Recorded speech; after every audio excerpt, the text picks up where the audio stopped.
Today finds you well and that you are healthy and that you're preparing for this celebration of a weekend that involves our mothers and celebrating our mothers and Mother's Day.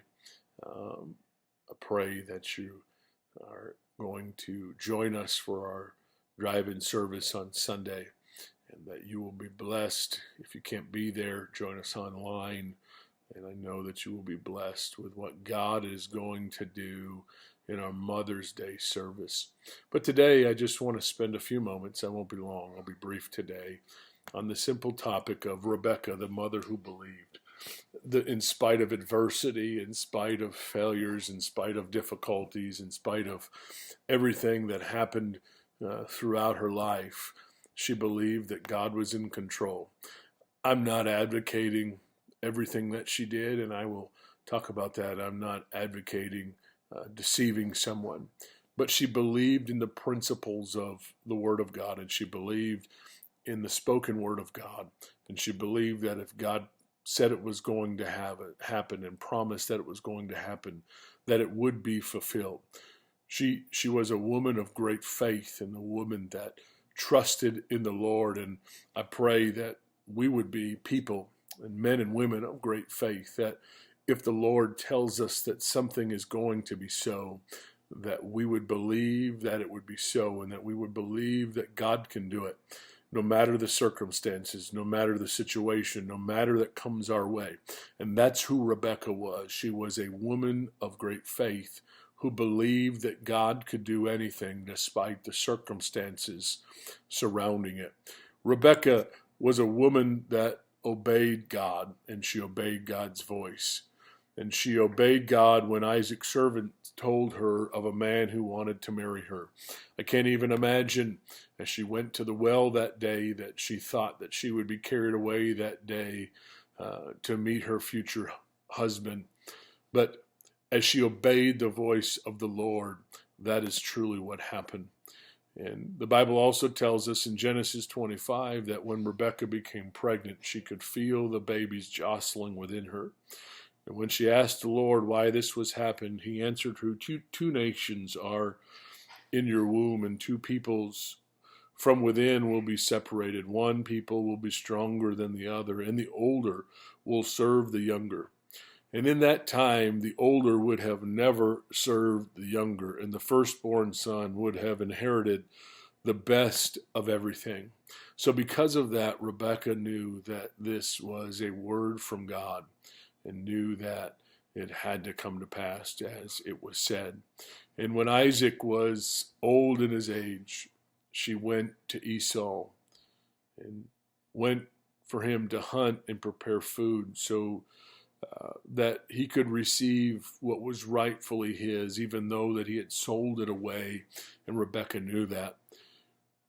And Rebekah overheard this conversation and told Jacob to go bring her food while his brother, was off in the field, and that she would prepare it for him and fix it.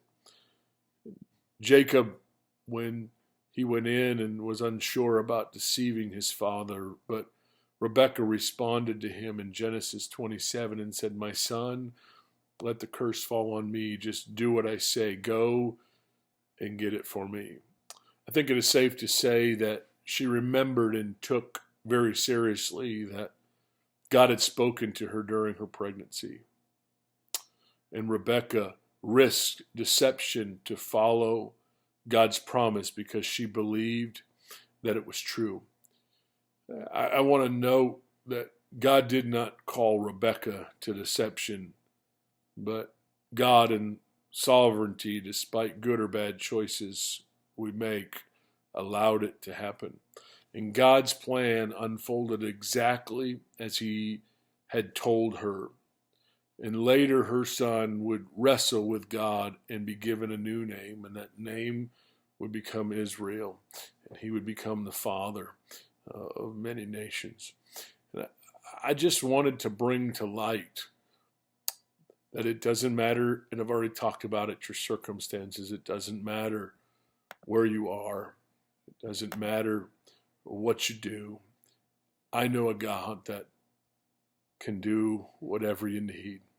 And I know that as I grew up, I had a mother that believed, just like Rebecca, despite the circumstances, despite the situations in life, despite the things that might come our way. I can remember nights that I could hear the crying of her voice in the room down the hall. I can remember her calling my name out because she believed a promise that God had given her, the same as Rebecca did. And sometimes we don't understand how God's going to make it all come to pass, and sometimes we don't understand how God will bring it all together. But I promise you today, if you trust his voice, if you lean on him, just as Rebecca did in Genesis, then he will work it out no matter the situation. We today, whether we are mothers or fathers or husbands or wives or children of God, have to believe his word is true. Have to believe and rely that he has it all under control. And no matter what it looks like and no matter what the situation is, Lord, I will believe in you as Rebecca was, the mother who believed in God, no matter what the circumstances looked like. We love you. We're praying for you. We're here for you. We hope to see you at our drive-in service on Sunday. God bless you.